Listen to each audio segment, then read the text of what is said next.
Hello everyone. बच्चों, कल हमने पढ़ा था कि आयोनिक बॉन्ड क्या होता है ना। आयोनिक बॉन्ड जिसको हम इलेक्ट्रोवैलेंट बॉन्ड बोलते हैं, जिनसे कौन सा कंपाउंड बनते हैं, आयोनिक कंपाउंड और इलेक्ट्रोवैलेंट कंपाउंड, ये हम कल पढ़ चुके हैं। ठीक है। आयोनिक बॉन्ड कैसे बनता है? By the transfer of electron. Electron transfer से जो बॉन्ड बनता है उसको हम क्या बोलते हैं? Ionic bond. आज हम पढ़ते हैं इसकी प्रॉपर्टीज़ ऑफ आयोनिक बॉन्ड। क्या क्या आयनिक बॉन्ड की क्या क्या प्रॉपर्टीज़ हैं? First property is that ionic compound are generally solid. किस स्टेट में मिलते हैं? सोलिड स्टेट में। ठीक है। और ये हार्ड होते हैं इट मीन्स उनके बीच में जो फोर्स ऑफ अट्रैक्शन है वो बहुत ही ज़्यादा क्या है? स्ट्रॉन्ग। और स्ट्रॉन्ग फोर्स ऑफ अट्रैक्शन उनके बीच में क्यों है? Because of the positive and negative ions. उसमें जो पॉजिटिव और नेगेटिव आयंस हैं उनकी वजह से वो दोनों एक दूसरे को आपस में क्या करते हैं? स्ट्रॉन्ग फोर्स से अट्रैक्ट करते हैं। अपोजिट चार्ज है, अपोजिट चार्ज एक दूसरे को क्या करते हैं? अपनी तरफ अट्रैक्ट करते हैं। ठीक है। It means these are having very strong force of attraction and these are very hard and generally found in solid state. This is the first property. Second, these compounds are brittle in nature. Brittle means क्या होता है? Brittle nature कि जब हम इस पर pressure apply करते हैं तो ये पीसेस के अंदर क्या हो जाते हैं? ब्रेक हो जाते हैं। ब्रिटल नेचर मीन्स जब हम इस पर प्रेशर अप्लाई करते हैं तो ये किस में जो ब्रेक हो जाते हैं, छोटे छोटे पीस में ब्रेक हो जाते हैं। ठीक है। नेक्स्ट जो है इसमें आता है melting point and boiling point. देखो, फर्स्ट प्रॉपर्टी में हमने पढ़ा है आयोनिक बॉन्ड जिन के आयंस के बीच में बन रहा है, मींस उन आयंस के बीच में बहुत ही ज़्यादा स्ट्रॉन्ग फोर्स ऑफ अट्रैक्शन है। स्ट्रॉन्ग फोर्स ऑफ अट्रैक्शन है इट मीन्स उसको हमें मेल्ट करने में, बॉईल करने में भी हमें वहाँ से ज़्यादा हीट एनर्जी की रिक्वायरमेंट है। ठीक है।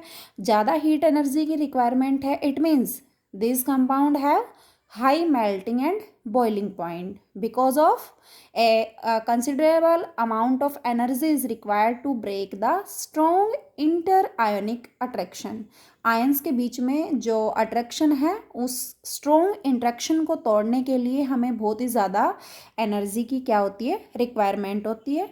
It means these are having very high melting and boiling point. तीसरा इसमें आता है सॉल्युबिलिटी। सॉल्युबिलिटी मीन्स वाटर के अंदर ये सॉल्युबल है या नहीं है, या और हमारे पास जैसे ऑर्गेनिक सॉल्वेंट्स हैं, बेंजीन है, क्लोरोफॉर्म है, एसीटोन है, उनमें ये सॉल्युबल है या नहीं है। तो देखो बेटा, आयोनिक जो कंपाउंड होते हैं आयंस में ब्रेक होते हैं। ठीक है। आयंस में ब्रेक होते हैं इसीलिए वो वाटर के अंदर क्या होते हैं? सॉल्युबल होते हैं। आयनिक कंपाउंड और electrovalent compound are soluble in water, soluble in water but insoluble in organic solvent, insoluble in organic solvent. For example, chloroform, acetone, kerosene, petrol, these are organic solvents. ठीक है। Next आता है इसमें conduction of electricity, heat और electricity. Electricity के good conductor हैं या फिर बैड कंडक्टर है? देखो बेटा, आयोनिक कंपाउंड्स के बीच में आयंस प्रेजेंट है, आयन से मिलके बना है। आयन से मिलके बना है इट मीन्स उनके पास जब हम उनको वाटर के अंदर डिज़ोल्व करते हैं वो आयंस में ब्रेक होते हैं। ठीक है। और जिन कंपाउंड्स के पास फ्री आयंस होते हैं वो क्या करते हैं? इलेक्ट्रिसिटी कंडक्ट करते हैं। लेकिन बेटा एक चीज़ ध्यान रखना, सॉलिड स्टेट में कोई भी आयोनिक कंपाउंड इलेक्ट्रिसिटी कंडक्ट नहीं कर पाता। सॉलिड स्टेट में पॉसिबल नहीं है because of its rigid structure. Solid state में उसका आयनाइजेशन पॉसिबल नहीं है। आयनाइजेशन नहीं होगा तो वहाँ से हमें फ्री इलेक्ट्रॉन्स नहीं मिलेंगे। फ्री इलेक्ट्रॉन्स नहीं मिलेंगे तो हम वहाँ से इलेक्ट्रिसिटी भी कंडक्ट नहीं करा सकते। तो it is conduct electricity in molten state. Molten means जो पिघली हुई इनकी स्टेट होती है, मोल्टन और एक्वस स्टेट। ठीक है। एक्वस स्टेट और मोल्टन स्टेट में ही हम वहाँ से क्या करा सकते हैं? इलेक्ट्रिसिटी पास करवा सकते हैं। ठीक है, क्योंकि मोल्टन स्टेट में हमें वहाँ से क्या मिलता है, जो आयन्स हैं वो मिलेंगे, फ्री आयन्स, पॉजिटिव नेगेटिव, और फ्री चार्ज आयन की वजह से हम वहाँ से क्या करवा सकते हैं, इलेक्ट्रिसिटी कंडक्ट करा सकते हैं। ठीक है, तो ये हमारी थी प्रॉपर्टीज़ ऑफ आयोनिक कंपाउंड या प्रॉपर्टीज़ ऑफ आयोनिक बॉन्ड। इसी में बेटा दूसरा जो हमारे पास बॉन्ड है दैट इज कोवेलेंट बॉन्ड, और कंपाउंड इज कोवेलेंट कंपाउंड। इसको भी थोड़ा सा यहीं समझ लो, वैसे 4th चैप्टर में आएगा कोवेलेंट कंपाउंड क्या होते हैं। देखो बेटा, आयोनिक कंपाउंड में हमने पढ़ा था कि एक जो एटम है दूसरे एटम को इलेक्ट्रॉन ट्रांसफ़र करता है। ठीक है, वो खुद तो एक्सेप्ट नहीं करता, वो इलेक्ट्रॉन को ट्रांसफ़र करता है दूसरे एटम के पास। ठीक है, कोवेलेंट बॉन्ड कैसे बनता है, जो दो एटम के बीच में तुम बॉन्ड बना रहे हो उन दोनों की म्यूचुअल शेयरिंग से बनता है। Mutual sharing of electron. Mutual sharing means sharing क्या होती है, आपस में एक दूसरे को शेयर करना। जैसे दो एटम है ए और बी, इसका भी ऑक्टेट कंप्लीट नहीं है, इसका भी ऑक्टेट कंप्लीट नहीं है। ठीक है, तो ये तो अपना ऑक्टेट कंप्लीट करेगा बी से इलेक्ट्रॉन लेके, और बी अपना ऑक्टेट कंप्लीट करेगा ए से इलेक्ट्रॉन लेके। This is the mutual sharing. और म्यूचुअल शेयरिंग ऑफ इलेक्ट्रॉन से जो बॉन्ड बनता है उसको हम क्या बोलते हैं, कोवेलेंट बॉन्ड। क्या बोलते हैं, कोवेलेंट बॉन्ड। और कोवेलेंट बॉन्ड जिन एटम के बीच में होता है उनको हम क्या बोलते हैं, covalent compound. For example hydrogen molecule है बेटा H2। हाइड्रोजन जो भी है कभी भी अपना ऑक्टेट कंप्लीट नहीं करता, डबलेट कंप्लीट करता है। ठीक है, हम बात करें Cl2 की, दो क्लोरीन एटम है हमारे पास। ठीक है, एक क्लोरीन एटम की इलेक्ट्रॉनिक कॉन्फ़िगरेशन 287, सेकंड की भी 287। लास्ट सेल में कितने इलेक्ट्रॉन है क्लोरीन के पास, 7, 1 2 3 4 5 6 7। ठीक है, इस क्लोरीन के पास भी कितने हैं, 7। ठीक है, दोनों के पास आउटर मोस्ट सेल में कितने इलेक्ट्रॉन हैं, 7। अगर इस क्लोरीन को ये क्लोरीन एक इलेक्ट्रॉन दे दे तो इसका ऑक्टेट कंप्लीट, और जब इसको ज़रूरत पड़े तो ये यहाँ से ले लें एक इलेक्ट्रॉन, इसका ऑक्टेट कंप्लीट। देखो ये 7 इलेक्ट्रॉन क्लोरीन के पास, एक इलेक्ट्रॉन किसका ले लेगा बेटा, इस क्लोरीन का, हो गया ऑक्टेट कंप्लीट। अब ये मत सोचना इस क्लोरीन ने इसको परमानेंटली ट्रांसफ़र कर दिया, नहीं, इसने ये ट्रांसफ़र नहीं किया है, ये शेयर करेगा इसको। देखो जब इसको ज़रूरत थी इसने अपना एक इलेक्ट्रॉन इसको दे दिया। ठीक है, अब इस क्लोरीन का ऑक्टेट कंप्लीट करने की बात है तो 2 4 6 और 7 तो इसके आप खुद के हैं, कितने इलेक्ट्रॉन की ज़रूरत है, एक। तो ये इसे शेयरिंग करेगा कि तुझे जब ज़रूरत थी मैंने तुझे अपना इलेक्ट्रॉन दिया, अब मुझे ज़रूरत है, अब मुझे आपका एक इलेक्ट्रॉन चाहिए, तो ये एक इलेक्ट्रॉन इस क्लोरीन से ले लेगा, ले लिया। ठीक है, इस क्लोरीन का ऑक्टेट कंप्लीट, इस क्लोरीन का ऑक्टेट कंप्लीट। शेयरिंग में कितने इलेक्ट्रॉन आए, 2। ठीक है, और 2 इलेक्ट्रॉन से हमेशा कैसा बॉन्ड बनता है, सिंगल बॉन्ड बनता है। तो क्लोरीन और क्लोरीन के बीच में कैसा बॉन्ड आ गया, single, that is covalent bond. नहीं आया समझ में। और देखो बेटा कोवेलेंट बॉन्ड बनता है म्यूचुअल शेयरिंग ऑफ इलेक्ट्रॉन से, इलेक्ट्रॉन के आपस में शेयरिंग से कोवेलेंट बॉन्ड बनता है। कोवेलेंट बॉन्ड 3 टाइप का होता है, सिंगल, डबल और ट्रिपल। ठीक है, सिंगल, डबल, ट्रिपल। दो एटम के बीच में अगर 2 इलेक्ट्रॉन की शेयरिंग होती है तो कैसा बॉन्ड बनता है, सिंगल। 2 एटम के बीच में 4 इलेक्ट्रॉन की शेयरिंग होती है तो डबल, और 2 एटम के बीच में 6 इलेक्ट्रॉन की शेयरिंग होती है तो ट्रिपल बॉन्ड। तो देखो 2 इलेक्ट्रॉन की शेयरिंग तो मैंने Cl2 एग्जाम्पल में तुम्हें सिखा दिया है। नेक्स्ट एग्जाम्पल लो, ऑक्सीजन मॉलिक्यूल है O2। ठीक है, 2 ऑक्सीजन एटम है, 1 2, एक ऑक्सीजन की कॉन्फ़िगरेशन 2 6। ठीक है, इट मीन्स इसके आउटर मोस्ट सेल में 6 इलेक्ट्रॉन, 2 4 6। इसके आउटर मोस्ट सेल में भी 6 इलेक्ट्रॉन, 2 4 6। ठीक है, जो मैंने इलेक्ट्रॉन इस पे ये शो किए हैं इनको हम इनकी बोलते हैं बेटा इलेक्ट्रॉन डॉट स्ट्रक्चर। क्या बोलते हैं, electron dot structure. Oxygen molecule की इलेक्ट्रॉन डॉट स्ट्रक्चर पूछी जाए तो हम दोनों को इस तरह से शो अप कर देंगे। ठीक है, तो ये इलेक्ट्रॉन डॉट स्ट्रक्चर मैंने बनाई। इस इलेक्ट्रॉन डॉट स्ट्रक्चर को बना के अगर हम देखा जाए यहाँ पे कि इस ऑक्सीजन के पास 6 इलेक्ट्रॉन है, इसको 2 इलेक्ट्रॉन की ज़रूरत है। ठीक है, 2 इलेक्ट्रॉन अगर ये एक्सेप्ट करे तो इसके पास 8 इलेक्ट्रॉन हो जाए लास्ट सेल में, और इसका ऑक्टेट क्या हो जाए, कंप्लीट हो जाए। ठीक है, इस ऑक्सीजन के पास भी 6 इलेक्ट्रॉन है, इसको भी कितने इलेक्ट्रॉन की ज़रूरत है, 2 इलेक्ट्रॉन की। तो देखो अगर ये ऑक्सीजन इस ऑक्सीजन के 2 इलेक्ट्रॉन ले लेता है तो इस ऑक्सीजन का ऑक्टेट कंप्लीट। और अगर ये ऑक्सीजन इसने 2 के शेयर 2 इसको दिए है ना, तो ये 2 शेयर करके 2 इससे ले भी तो सकता है। कितने हो गए इस ऑक्सीजन के, 2 4 6 और 8। इसके भी कितने हो गए, 6 खुद के, 2 किसके ले लिए, ऑक्सीजन के। हो गया दोनों का ऑक्टेट कंप्लीट। दोनों ने आपस में शेयरिंग कर ली, इसको ज़रूरत थी तब इसने लिया, इसको ज़रूरत थी तब इसने दिया। ठीक है, दोनों की म्यूचुअल शेयरिंग हो गई। और म्यूचुअल शेयरिंग से कौन सा बॉन्ड बनता है, कोवेलेंट। कितने इलेक्ट्रॉन की शेयरिंग हुई, 1 2 3 4। कितने इलेक्ट्रॉन की शेयरिंग हुई, 4। और 4 इलेक्ट्रॉन से कौन सा बॉन्ड बनता है, डबल। तो ऑक्सीजन और ऑक्सीजन मॉलिक्यूल के बीच में कैसा बॉन्ड होता है, डबल कोवेलेंट बॉन्ड। आया समझ में। ट्रिपल देखो, नाइट्रोजन मॉलिक्यूल है N2। ठीक है, नाइट्रोजन की इलेक्ट्रॉनिक कॉन्फ़िगरेशन 2 5। एक नाइट्रोजन ये है, एक नाइट्रोजन ये है। नाइट्रोजन के आउटर मोस्ट सेल में 5 इलेक्ट्रॉन, 1 2 3 4 5, 1 2 3 4 5। ठीक है, इस नाइट्रोजन के पास 5 इलेक्ट्रॉन है, 3 चाहिए इसको, ये 3 ये ले लिए, हो गया ऑक्टेट कंप्लीट। इस नाइट्रोजन के पास 1 2 3 4 5 तो खुद के हैं, इसको 3 चाहिए, ये इससे शेयर कर लेगा, है ना। आपस में शेयरिंग हुई, और शेयरिंग से कौन सा बॉन्ड बनेगा, कोवेलेंट। कितने इलेक्ट्रॉन की शेयरिंग हुई, कॉमन एरिया के अंदर कितने इलेक्ट्रॉन आए, 1 2 3 4 5 6। ये कॉमन एरिया है, 6 इलेक्ट्रॉन आए, 6 इलेक्ट्रॉन से कौन सा बॉन्ड बना, ट्रिपल बॉन्ड।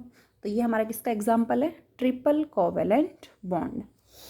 अगर हम हेट्रो एटम की बात करें, ये तो थे हमारे होमो जो एटॉमिक मॉलिक्यूल्स हैं, जिसमें होमो एटॉमिक मीन्स जिसमें सेम एटम है। ठीक है, उन मॉलिक्यूल्स की बात हुई है। जैसे O2 मॉलिक्यूल पढ़ा हमने, तो होमो एटॉमिक मीन्स दोनों एटम एक जैसे थे, ऑक्सीजन और ऑक्सीजन। अगर हम हेट्रो एटम की बात करें, जैसे हम पढ़ते हैं बेटा CH4 मीथेन। ठीक है, कितने कार्बन बेटा, 1। हाइड्रोजन कितने हैं, 4, 1 2 3 4। ठीक है, हाइड्रोजन की इलेक्ट्रॉनिक कॉन्फ़िगरेशन 1, एटॉमिक नंबर 1 है। कार्बन का atomic number 6, configuration is 2 4। Outermost shell में कार्बन के कितने इलेक्ट्रॉन, 4, 1 2 3 4। हाइड्रोजन के आउटर मोस्ट सेल में कितने इलेक्ट्रॉन, 1। ये 1 इलेक्ट्रॉन हो गया। ठीक है, मैंने हाइड्रोजन के इलेक्ट्रॉन को डॉट से शो किया है, कार्बन के इलेक्ट्रॉन को क्रॉस से शो किया है, दिखाने के लिए कि ये कार्बन के इलेक्ट्रॉन है और ये हाइड्रोजन के इलेक्ट्रॉन है। ठीक है, अब देखो हाइड्रोजन को क्या कंप्लीट करना होता है बेटा, डबलेट। ये कभी ऑक्टेट कंप्लीट नहीं करता, पता है आपको। और कार्बन को क्या कंप्लीट करना है, ऑक्टेट। ठीक है, कार्बन के पास 1 2 3 4, 4 तो खुद के हैं, कितने इलेक्ट्रॉन की ज़रूरत है, 4 की। अच्छा, 4 खुद के हैं, एक इधर से लेगा 5, एक इधर से ले 6, एक इधर से ले 7 और एक इधर से ले 8।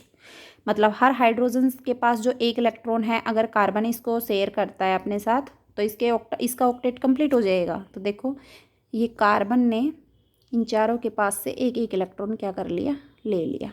कार्बन का हो गया ऑक्टेट कंप्लीट, 4 और 4 8। अब इन्हें भी तो अपना कंप्लीट करना है क्या, डबलेट। हाइड्रोजन के पास 1 तो खुद का है।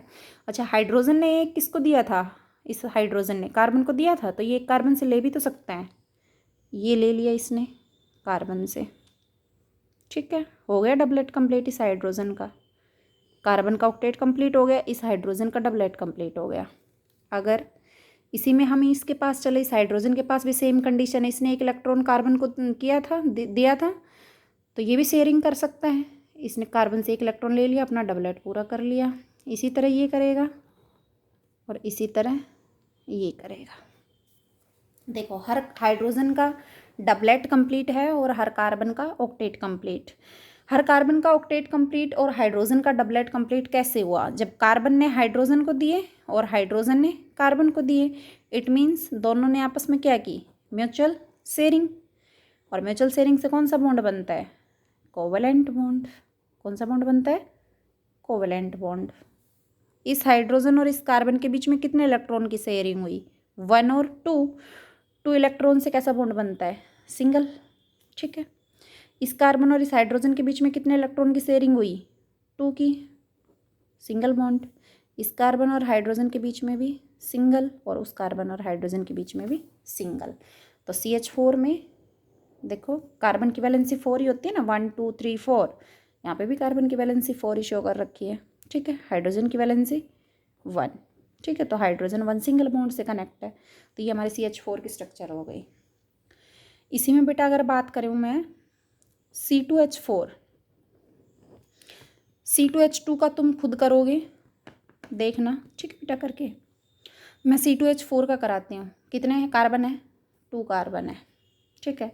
हाइड्रोजन कितने हैं? 4, 1 2 3 4। ठीक है। एक कार्बन के आउटर मोस्ट सेल में 4 इलेक्ट्रॉन, 1 2 3 4। इस कार्बन के पास भी 4, 1 2 3 4। हाइड्रोजन के पास 1, इसके पास भी 1 1 1। ठीक है। अब देखो कार्बन को क्या कंप्लीट करना है? ऑक्टेट। 4 खुद के, एक इधर से लेगा, एक इधर से लेगा। कितने हो गए? 6। 2 की कमी है, इधर चलो। इधर हाइड्रोजन तो डायरेक्ट है नहीं, कौन है? कार्बन। क्या करेगा? 2 इलेक्ट्रॉन चाहिए ना इस कार्बन को, 2 इलेक्ट्रॉन इस कार्बन के ले लेगा। 2 इलेक्ट्रॉन हाइड्रोजन से लेगा दोनों से, और 2 इलेक्ट्रॉन इस कार्बन से लेगा। 4 और 4 इसके खुद के हैं। कितने हो गए? 8। 1 2 और 4 6 और 2 8।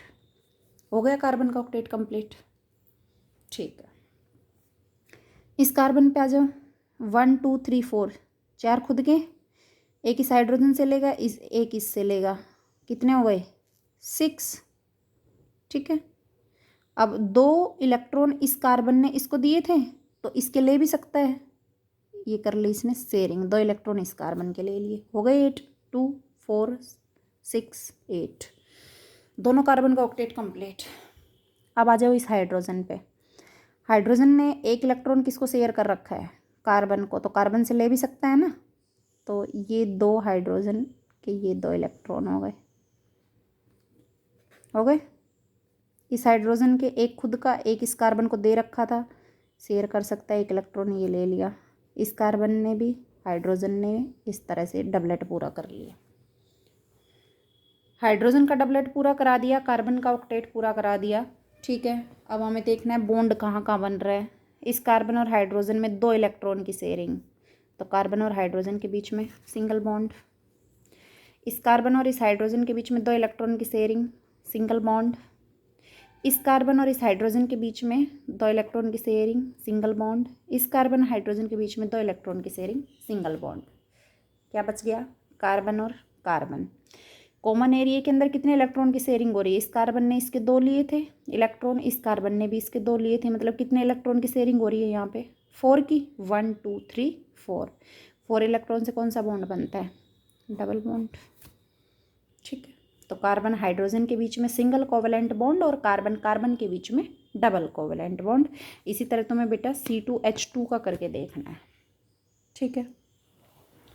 नेक्स्ट एग्जाम्पल इसमें देखो, जैसे हम बात करें किसकी? अमोनिया की, NH3। ठीक है बेटा। अमोनिया और वाटर, ये 2 एग्जाम्पल इंपॉर्टेंट एग्जाम्पल हैं, इनको अच्छे समझना। अमोनिया, 1 नाइट्रोजन और 3 हाइड्रोजन। ठीक है। नाइट्रोजन की कॉन्फ़िगरेशन 2 5। आउटर मोस्ट सेल में कितने इलेक्ट्रॉन? 5, 1 2 3 4 5। हाइड्रोजन की 1, आउटर मोस्ट सेल में 1 इलेक्ट्रॉन। ठीक है। बॉन्ड बनाना है। नाइट्रोजन के पास 5 इलेक्ट्रॉन, 5 यहाँ खुद के और 3 हाइड्रोजन से ले लेगा। 1 2 3। नाइट्रोजन का ऑक्टेट कंप्लीट। ठीक है। अब बात आती है हाइड्रोजन की। हाइड्रोजन अपना डबलेट पूरा करेगा, एक खुद का एक नाइट्रोजन से लेगा, एक खुद का एक नाइट्रोजन से लेगा, एक खुद का एक नाइट्रोजन से लेगा। ठीक है, अब देखो ये नाइट्रोजन लिख दिया, हाइड्रोजन के बीच में 2 इलेक्ट्रॉन की शेयरिंग, सिंगल बॉन्ड, 2 इलेक्ट्रॉन की शेयरिंग, सिंगल बॉन्ड, 2 इलेक्ट्रॉन की शेयरिंग, सिंगल बॉन्ड। ठीक है, अब देखो जो नाइट्रोजन के पास ये 2 इलेक्ट्रॉन बच गए, क्या इसने कहीं बॉन्डिंग में पार्टिसिपेट किया बेटा? नहीं किया। इन 2 इलेक्ट्रॉन्स ने बॉन्डिंग में पार्टिसिपेट नहीं किया। It means this electrons are non bonding electrons, है ना, नॉन बॉन्डिंग इलेक्ट्रॉन जो बॉन्डिंग में पार्टिसिपेट नहीं करते उनको हम नॉन बॉन्डिंग इलेक्ट्रॉन बोलते हैं। और इसी को हम बोलते हैं बेटा लोन पेयर ऑफ इलेक्ट्रॉन। क्या बोलते हैं? Lone pair of electron. Lone pair क्या होते हैं? जो बॉन्डिंग में पार्टिसिपेट नहीं करते। तो lone pair of electron nitrogen के पास अमोनिया में कितने हैं? 2 इलेक्ट्रॉन, और 2 इलेक्ट्रॉन से बेटा 1 पेयर बनता है। 2 इलेक्ट्रॉन से कितने पेयर बनते हैं? 1 पेयर। तो अमोनिया की स्ट्रक्चर में नाइट्रोजन के पास कितने लोन पेयर हैं? 1 लोन पेयर है। अगर लोन पेयर ऑफ इलेक्ट्रॉन पूछता है तो 2 लोन पेयर ऑफ इलेक्ट्रॉन है, लेकिन अगर लोन पेयर पूछता है तो पेयर कितने हैं हमारे पास? 1। और लोन पेयर ऑफ इलेक्ट्रॉन को हम इस तरह से शो ऑफ करते हैं। ठीक है, तो ये हमारी अमोनिया की स्ट्रक्चर है जिसमें 3 कोवेलेंट बॉन्ड प्रेजेंट है और 1 लोन पेयर ऑफ इलेक्ट्रॉन। इसी तरह वाटर की स्ट्रक्चर पढ़ते हैं। H2O, 1 oxygen 2 hydrogen. ठीक है, ऑक्सीजन क्या आउटर मोस्ट सेल में 6 इलेक्ट्रॉन, 1 2 3 4 5 6। ठीक है, हाइड्रोजन के पास 1। ऑक्सीजन को ऑक्टेट पूरा करना है, 6 खुद के 2 हाइड्रोजन से ले लेगा, हो गया ऑक्टेट कंप्लीट। ठीक है, हाइड्रोजन को डबलेट पूरा करना है, 1 खुद का 1 ऑक्सीजन का ले लेगा। ठीक है, हो गया। ऑक्सीजन और हाइड्रोजन के बीच में 2 इलेक्ट्रॉन की शेयरिंग, सिंगल बॉन्ड, इधर भी सिंगल बॉन्ड। कितने इलेक्ट्रॉन बच गए?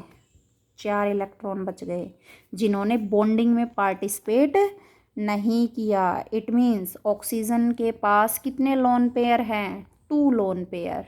कितने लोन पेयर हैं? 2 लोन पेयर एंड 4 इलेक्ट्रॉन्स। ठीक है, तो ये ऑक्सीजन के पास 2 कोवलेंट बॉन्ड और 2 लोन पेयर ऑफ। ठीक है, तो ये हमारी वाटर की स्ट्रक्चर है। तो बेटा कुछ एक एग्जाम्पल्स हैं, एनसीईआरटी बुक में एग्जाम्पल गिवन होंगे, वहाँ से आप इनकी प्रैक्टिस करना। ठीक है, इसके बाद आती है properties of covalent compound. Properties of covalent compound. बेटा कोवेलेंट कंपाउंड अधिकतर होते हैं गैसियस स्टेट में। कौन सी स्टेट में होते हैं? गैसियस में। ब्रोमीन है जो, ठीक है, symbol is Br, that is in liquid state. ठीक है, ये लिक्विड स्टेट में है। और फॉस्फोरस हो गया, P4 फॉर्म में एग्जिस्ट करता है। सल्फर हो गया, आयोडीन हो गया, ये सारे हमारे किस स्टेट में होते हैं? सॉलिड स्टेट में। Covalent compound generally gaseous state में होते हैं, ब्रोमीन लिक्विड में होता है, और फॉस्फोरस, सल्फर, आयोडीन इस तरह के ये कौन सी स्टेट में होते हैं? सॉलिड स्टेट में। This is the first property. Second property हमने आयनिक कंपाउंड में क्या पढ़ा था? Melting and boiling point.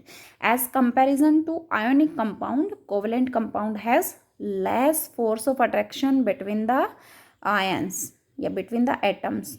Come force होता है, अट्रैक्टिव फोर्स कम होता है, जिसकी वजह से इनका जो मेल्टिंग और बॉइलिंग पॉइंट होता है वो क्या होता है? लो होता है।